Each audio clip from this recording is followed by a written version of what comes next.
But you don't have to dress up in costume and wave breadsticks to attract trouble in this country. Sometimes all you have to do is invent something that powerful people don't want invented. Like a car that runs on water, for example.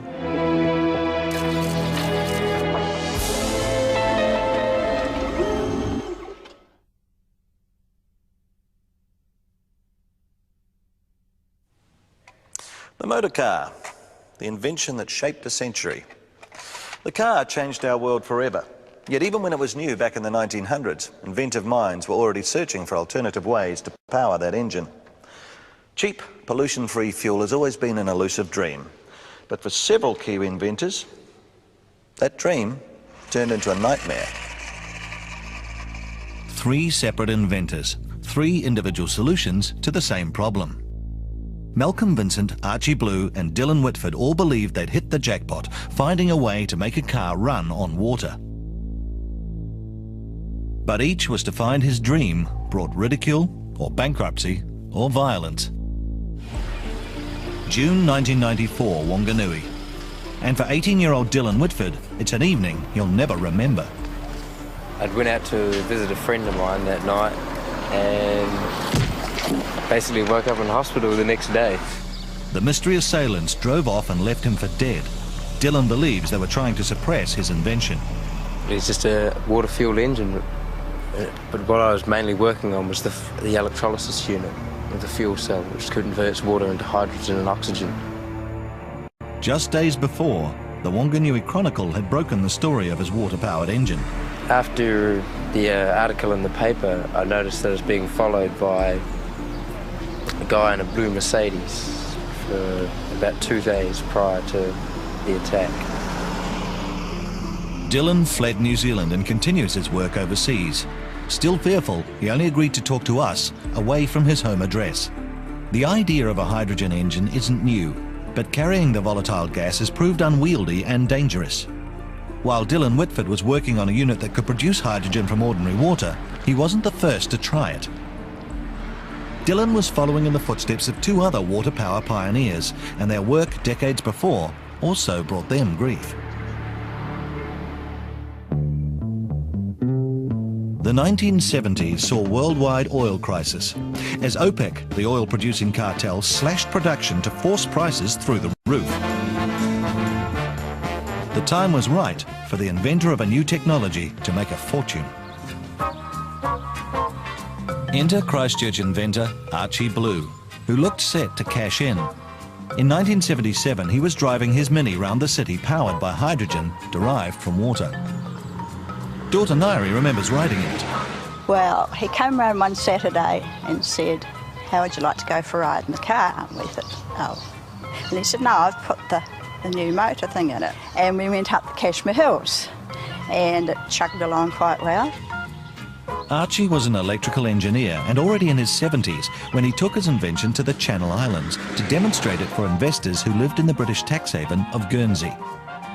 The device was examined by the Royal Automobile Club of Great Britain, and the water-powered car was big news.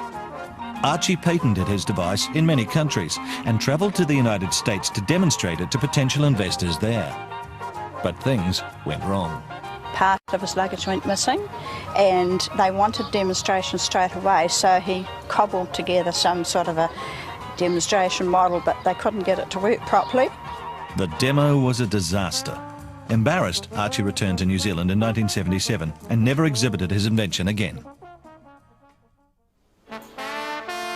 The one inventor who came closest to the big money also paid the highest price. Malcolm Vincent was a backyard mechanic who claimed he'd created a converter that could be fitted to a normal vehicle, allowing it to run on hydrogen generated from water. He demonstrated the process on the streets of Nelson in a car borrowed from a mate, Brian Friend. He took the drive shaft out, which left the motor completely isolated to drive anything, and he bolted this water motor of his to the actual universal joint that goes onto the differential, and that actually drove the car. The successful test drive attracted the attention of the Department of Scientific and Industrial Research, who inspected the car early in 1974. They were unimpressed.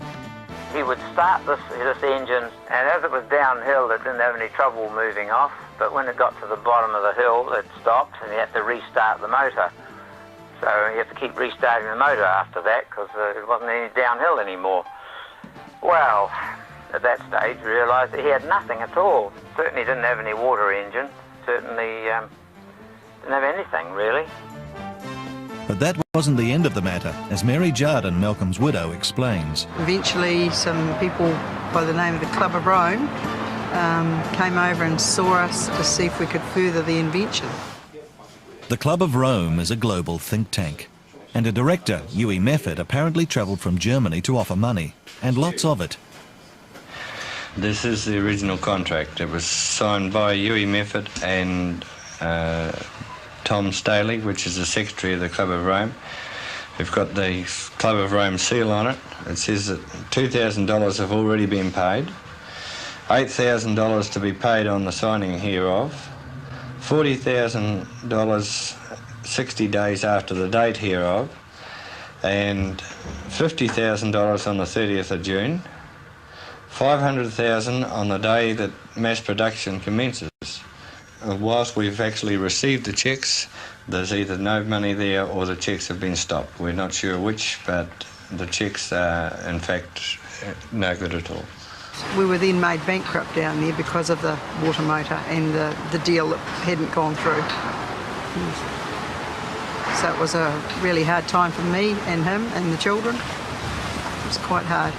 When we contacted the Club of Rome, they said they had no record of any dealings with Malcolm Vincent and no record of any Hughie Mefford. We've got the contract. So, who was the man who came to New Zealand and gave Malcolm a contract? And who was he working for? By 1977, Malcolm Vincent was broke, reduced to working as a farmhand. His story was about to reach a bizarre and tragic conclusion. On the 10th of February that year, he was found dead inside a hay baler he'd been operating alone in a field. Malcolm Vincent was just 34 years old when he died, and rumours about the accident started almost straight away.